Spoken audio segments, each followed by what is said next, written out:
Today I am going back in time and I am reviewing none other than the good old fashioned and every boomer and Generation X and some millennials definitely know about this knife. I know millennials know about this knife because it was the hand-me-down from the boomer era.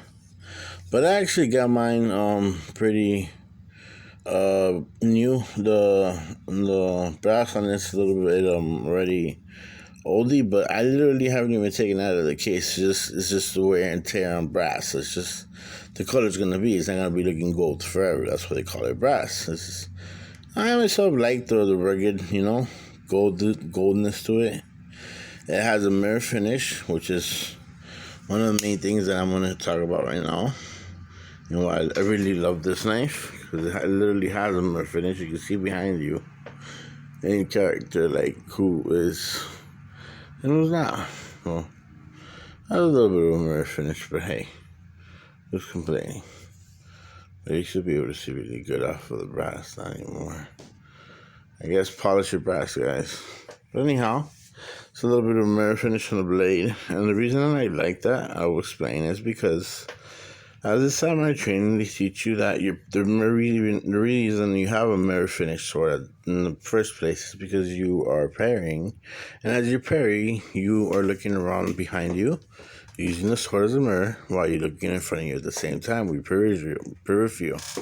And if anything comes from the back, you, of course, attack from the back, come back to your front.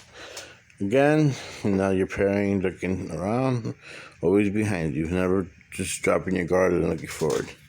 Alright, this knife has a survival tool, which is what I'm going for, survival things that work. Things that you can actually take. I found this pretty cool. It's a little radio from CBS. I recommend you guys get your own type of radios and communication because cell phones suck, especially in the time of need. Alright, so as a survival tool, it's great. It carves. It even breaks wood. If you know how to do it right, you're not trying to do it like a Neanderthal.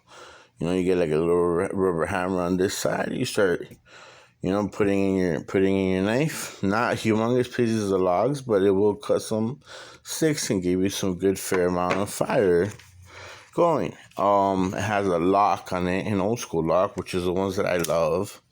These right here. You heard it.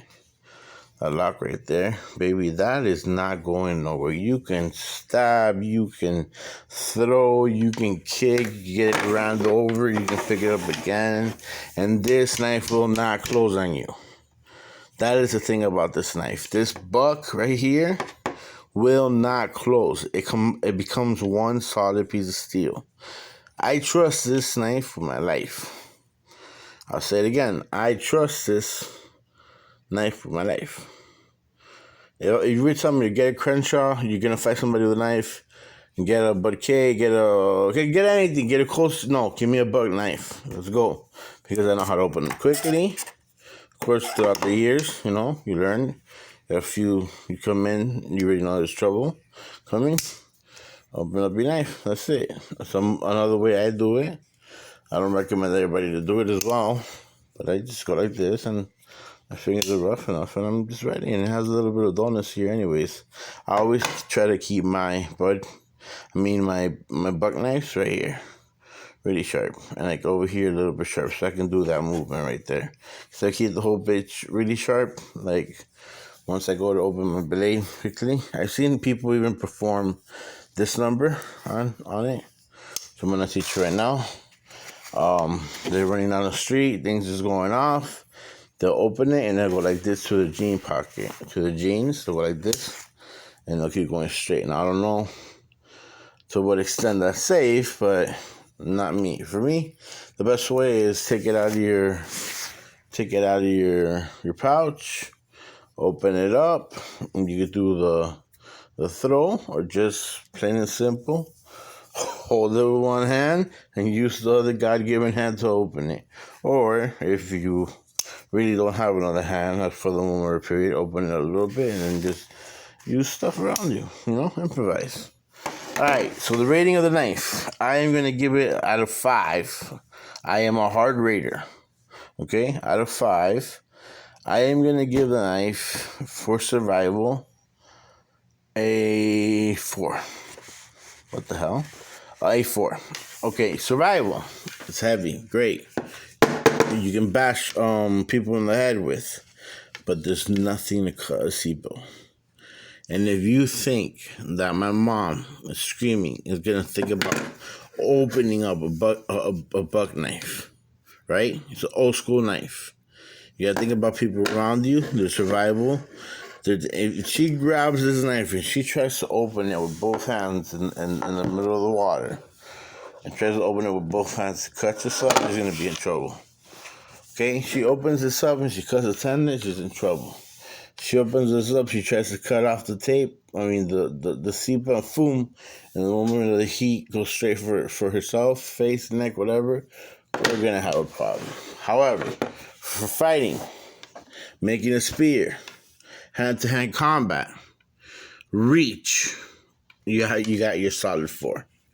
Okay? This wood handle will not go nowhere. Okay? This is not a toy at all. Like when I say toy, this is not your average knife that you get at the Arab store and think everything's going to be all gravy. It's very sharp, okay? I've actually cut myself with it a few times. This is something to get, I would say, to your 16-year-old and up. Because for this, you need discipline. For this, you need calmness. For this, you need to think. You can't just have this and be like, oh, I got a knife and try to flick it open. No. This tool will bite you back and deep.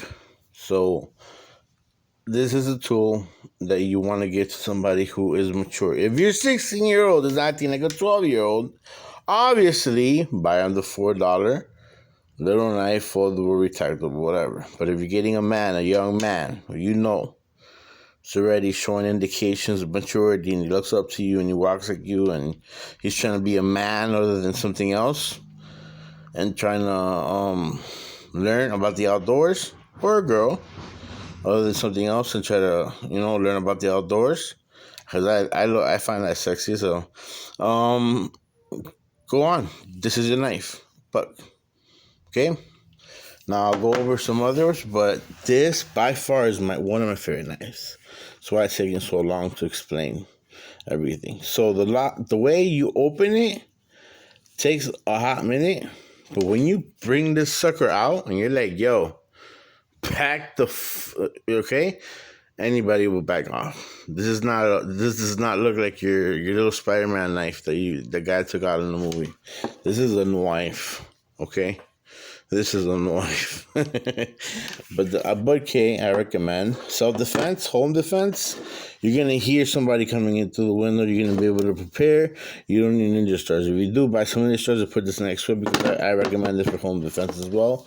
Bash your skull in easily, no problem. Like I said, I am bashing this knife with everything I got, and I know that everything's going to be lined up perfectly fine for years to come. I love buck knives. All right, Jaden out. I hope you enjoyed this video. I hope it's educational. And always remember, pick a tool, not a fancy looking mystical weapon. A tool. If you pick a tool, it will last. It will help you survive long run. Tool. These are tools, not toys, not weapons, tools.